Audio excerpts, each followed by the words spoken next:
아무도 감사할 줄 모르고 산다는 것, 너무나 희한한 일이 아닌가. 그 모든 것이 얼마나 눈물나게 소중한 것인지, 그 모든 것이 얼마나 아름답고 신나는 것인지, 그 모든 것이 얼마나 감사한 것인지 아무도 모른다. 그걸 아는 사람은 마침내 그 모든 것을 잃어버려 본 사람만 알 수 있다. 우리가 사소하게 생각하는 이 작은 것들이 어떤 분에게는 정말 소원과 같은 것이 될 수 있지 않겠습니까? 내가 하루를 살 수 있다는 것, 너무나 자연스럽게 눈을 뜨고 하루를 시작할 수 있다는 것, 이것조차도 사실 얼마나 감사한 일인지. 여러분, 우리가 이렇게 예배를 드리고 있지 않습니까? 내가 예배 드릴 수 있는 내 교회라고 찾아올 수 있는 교회가 있다는 것이, 그거에 대해 감사해 보셨습니까? 우리가 예배를 드리기 위해서 우리보다 먼저 이 성전에 와서 예배를 준비하고 좌석을 펴고, 그리고 모든 것들을 난로를 켜고 앞에 와서 찬양으로 준비해서 예배를 하나님께 성령과 은혜 예배가 될 수 있도록 1시간, 또 전날 와서 연습하면서 예배를 준비하는 그분들이 있기 때문에 우리가 예배를 드릴 수 있는 것이 않습니까? 우리 교사들에 대해서 감사해 보셨습니까? 우리가 이렇게 편하게 예배를 드리는 동안 우리 선생님들은 아침 7시에 나와서 일부 예배를 드리고, 그리고 12시부터 11시까지 와서 기도회를 하고, 또 아이들을 우리가 예배 드리는 동안 돌보아 주고 있습니다. 여러분, 그 선생님들에 대해서 감사해 보셨습니까? 우리가 이렇게 아름다운 건물에서 다른 거, 추운 거, 더운 거 걱정하지 않고 하나님을 예배할 수 있다는 것, 그것에 대해서 감사해 보셨습니까? 내가 오기 싫어서 못 올 뿐이지 교회 가는 것에 대해서 아무도 반대하지 않고 내가 가고 싶으면 언제나 갈 수 있도록 그 여건들이 허락되어졌다는 것, 이것에 대해서 감사해 보셨습니까? 나와 함께 온 가족이 하나님을 예배해서 가정 예배 드리는 것, 교회 가는 것, 이것 때문에 가정에서 다툼 생기지 않을 수 있다는 것, 그 사건 하나에 대해서, 그 사실 하나에 대해서 감사해 보셨습니까? 나도 내 몸을 다스리지 않고 내 몸을 돌보지 않고 내 가정을 돌보지 않을 때가 많은데, 그래도 하나님께서 우리 몸을 지켜주시고 우리 가정을 지켜주셔서 지금까지 가정이 아름답게 지내올 수 있다는 것에 대해서 감사해 보셨습니까? 무엇보다도 죽을 수밖에 없는 우리를, 아무것도 의로운 없는 우리를 오직 예수 그리스도께서 십자가를 통해서 살려주시고 구원해 주시고 우리에게 영원한 생명을 주셨다고 하는 그 사실에 대해서 감사해 보셨습니다. 감사할 것이 없어서가 아니라 감사하지 않기 때문에 감사하지 않는 것이 아닐까요? 첫 번째 형식은 두 번째로 이어집니다. 너희가 감사의 예물을 드리라. 자원하는 예물을 드리라. 그러면서 주님께서, 하나님께서는 두 번째 말씀하시는 게 뭐냐면 너희가 여호와 앞에서 즐거워하라. 사실 이 둘은 인간의 생각으로 보면 모순될 수 있습니다. 자, 하나님께 전혀 은혜에 대해서, 하나님 베푸신 사랑에 대해서 감격하지 않는 사람이 하나님 앞에 예물을 드려야 된다는 것, 그것은 하나님 앞에 절대 기쁘고 즐거운 일이 될 수 없습니다. 만일 그렇다면 이 두 번째 주의 명령도 우리에게는 공허한 명령에 지나지 않습니다. 따라서 우리가 두 번째 여호와 앞에서 즐거워하기 위해서는 무엇부터 시작이 돼야 돼요? 처음으로 돌아가셔야 돼요. 여호와께서 내게 베푸신 복을 생각하고, 여호와께서 내게 허락하신 은혜대로 그 은혜를 기억하지 않으면, 그 하나님의 은혜를 기억하지 않으면 우리는 절대로 감사의 제사를 하나님께 드릴 수 없다는 겁니다. 우리의 피해의식, 우리의 이기적인 생각이 하나님께 드리는 우리의 감사의 마음을 사로잡아서 우리로 하여금 주님께 나아가지 못하도록 합니다.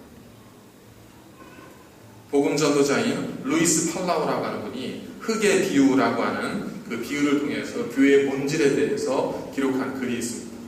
이런 내용입니다. 교회란 걸음과 같다. 거름은 한 곳에 쌓아두면 이웃의 악취를 풍긴다. 거름 위에서는 아무것도 살지 못한다. 그러나 땅에 골고루 뿌리면 세상을 기욱하게 한다. 모든 식물을 건강하게 살린다. 이처럼 거름은 모아놓으면 죽게 하고 뿌리면 살게 한다. 사랑은 아무리 나누어도 줄지 않는다. 나눌수록 풍성해지는 사랑, 그것이 믿음의 역설이다. 저는 이 글을 읽으면서 하나님께 한 가지에 대해 또 감사를 드렸어요. 여러분, 거름이 뭔 줄 아세요? 거름이 뭔 줄 아세요? 저쪽 버닝스 웨어하우스에 가서 이렇게 푸드헤드 그거 이야기하는 거죠. 거름. 이런 데에서 말하는 거름은 그게 아니지 않습니까? 이제 이럴 때마다 저는 제가 시골에서 살았던 게 참 감사한 거. 왜? 얘기가 통하니까. 거름은요, 농부가 쌀은 주어요. 이웃에게 쌀은 줍니다. 그러나 거름은 주지 않습니다. 쌀이 필요하다고 밥이 없다고 하면 농부가 이웃 사람에게 쌀 한 말은 주어도 거름은 주지 않습니다. 농부에게 있어서 거름은 뭐예요? 내년의 농사를 결정지을 수 있는 아주 너무나 소중한 겁니다. 이 거름이 저는 감사와 같다고 생각을 합니다. 이제 봄이 되면 이제 공터와 같았던 곳에 거름이 조금씩 쌓이기 시작합니다. 그 짐승들의 배변이라든지 혹은 먹고 남은 쓰레기라든지 아니면 이런 것 음식물 찌꺼기들 이런 것들이 이제 다 거름더미에 하나하나 조금씩 모아집니다. 그러면 흔적도 보이지 않았던 공터가 이제 조금씩 더미가 생기고 나중에는 산더미처럼 거름이 크게 쌓여집니다. 그러면 거름이 쌓여감에 따라 뭐가 또 함께 생겨나냐 하면 냄새가, 지독한 냄새가 거름더미에서 풍겨나기 시작합니다. 파리가 보이고요. 누구도 그 거름 옆을 지나가면서 유쾌하지 않습니다. 사실 농부조차도 그 거름 옆에서 즐거워서 웃지 않습니다. 그런데도 불구하고 농부는 이 거름을 버리지 않아요. 왜? 이게 있어야 내년 농사를 지을 수 있거든요. 이게 있어야 내년 농사의 수확을 기대할 수 있기 때문에 그렇습니다. 그렇다고 농부가 꼭 품에 감고 있어요? 절대 그러지 않습니다. 때가 되면 이 거름들을 온 몸과 하체 다 뿌려버립니다. 경운기로 트랙터로 실어서 곡괭이 가지고 하나하나 일일이 삽으로 퍼가면서 모든 몸과 하체 이 거름을 뿌리는 겁니다. 그러면 이 뿌려진 거름이 흙과 믹스가 되면서 흙 속에서 영양분이 되죠. 식물이 뿌려질 때 벽시가 곡식에 씨앗이 뿌려져서 모종이 자랄 때 그 식물들이 이 거름의 영양분을 가지고 무럭무럭 자라가는 겁니다. 그런데 만일 어떤 농부가 거름이 그런 건데 내가 이 거름 어떻게 버릴 수 있어? 해가지고 한 해가 지나고 두 해가 지나고 세 해가 지나고 거름 버리지 않고 쌓아만 두면 어떻게 되겠습니까? 말이 아니겠죠. 저는 감사가 이와 같다고 생각을 합니다. 감사는 너무나 소중한 은혜입니다. 감사는 내년을 기약할 수 있는 너무나 좋은 하나님의 축복입니다. 하나님이 내게 주신 놀라운 은혜의 선물입니다. 여러분, 냉장고를 보십시오. 냉장고 안에 뭐가 있죠? 아유, 못 먹는 거 일단 냉장고에 넣어놓자. 내가 싫어하는 거 냉장고에 넣어놓자. 아유, 이거 이제 버려야 될 것 같은 거 냉장고에 넣어놓자. 이러세요? 아니죠. 먹고 싶은 거 더 오래 먹으려고 넣어두시죠. 또 지금 먹을 수 있는 거 조금 이따 아껴 먹으려고 넣어두시죠. 그래서 냉장고에 모든 음식물이 가득 쌓여지기 시작하지 않습니까? 어느 순간 냉장고가 꽉 찹니다. 그러면 1년에 한 2번 정도 뭘 하시죠? 정리라는 걸 하죠. 정리할 때 어떻게 하세요? 해가지고 유통기한이 아유, 이거 지났구나. 이거 빨리 먹어야 되겠구나. 해가지고 이건 아침에 먹고, 아유, 이건 한 이틀 남았네. 이거 저녁 때 먹어야지.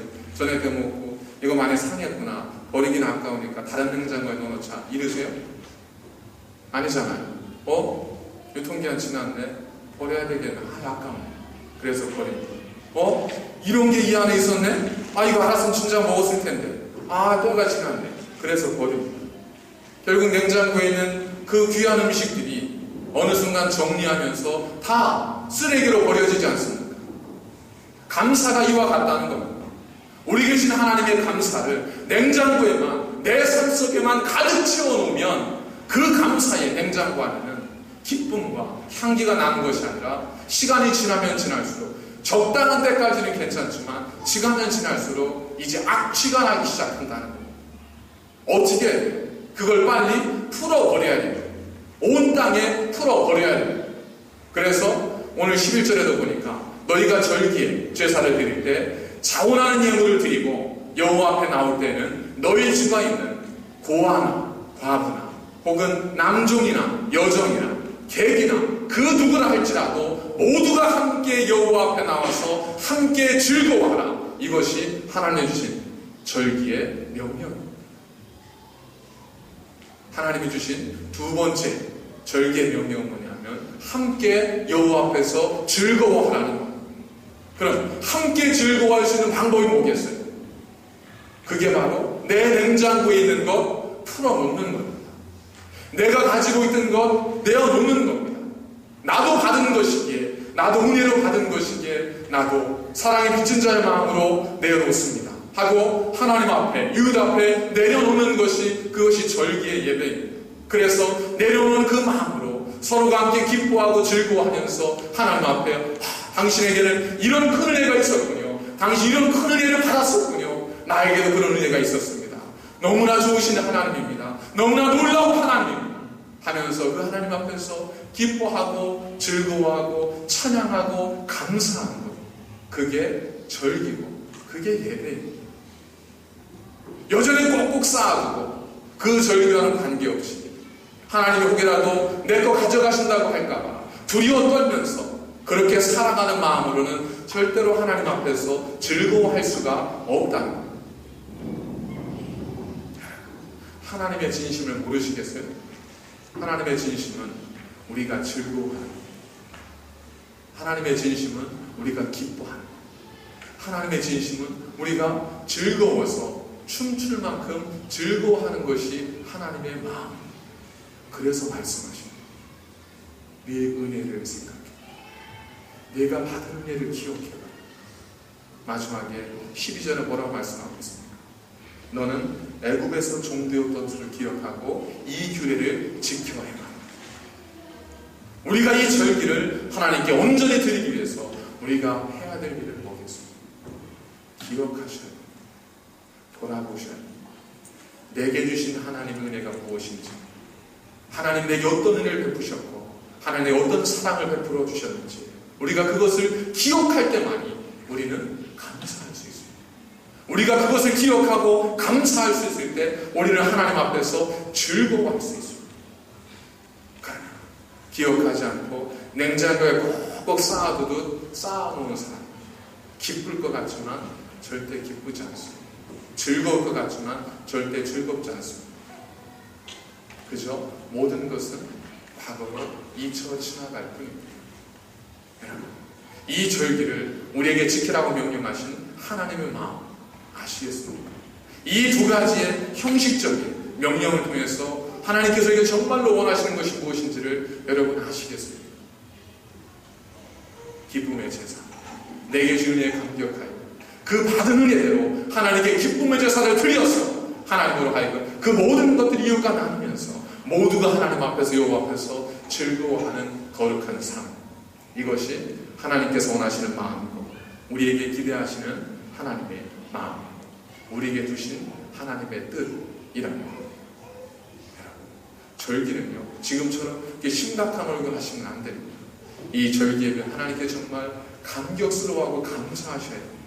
한번 조용히 머릿속에 생각해 보십시오. 이번 2013년 한 해 동안 하나님께서 내게 주신 은혜가 무엇인가? 내가 그냥 잊고 지나갔던 그 은혜가 무엇인가? 나를 하나님께서 얼마나 사랑하십니까? 한번 생각해 보십시오. 그리고 그랬구나. 그게 하나님의 은혜였구나. 기억이 되신다. 고백이 되신다. 걸어가신 여호와 앞에 감사의 제사를 드리십시오. 하나님은 그것을 통해서 더욱더 놀라운 일을 이루어 가십니다. 그 일을 기억하는 자에게, 그 은혜를 기억하는 자에게 하나님께서는 30배, 60배, 100배로 함께 하십니다. 이 맥주 감사의 절기가 하나님 앞에 그러한 우리의 마음이 드려지고 그런 마음이 하나님으로부터 연락되어지시는 그러한 거룩한 예배가 되시기를 주님의 이름으로 간절히 축원을 드립니다. 기도하겠습니다. 좋으신 아버지 하나님, 감사를 드립니다. 감사의 제사, 기쁨의 제사, 하나님이 음량하시는 신령과 영의 제사를 드리라고 명령하셨기에 이제 주님 앞에 서서 하나님께 거룩함의 제사를 드립니다. 우리가 받은 은혜를 기억하며 하나님께 그 받은 은혜에 합당한 자원하는 예물을 주 앞에 드립니다. 우리의 삶과 우리의 모든 것을 하나님께 내려놓습니다. 우리 예배를 받으시고 우리의 예물을 받으시고 우리의 삶을 받아주셔서 정말 주 안에서 즐거워하는 복된 저희들의 삶이 되게 하여 주시옵소서. 예수님의 이름으로 감사드리며 기도하옵나이다. 아멘.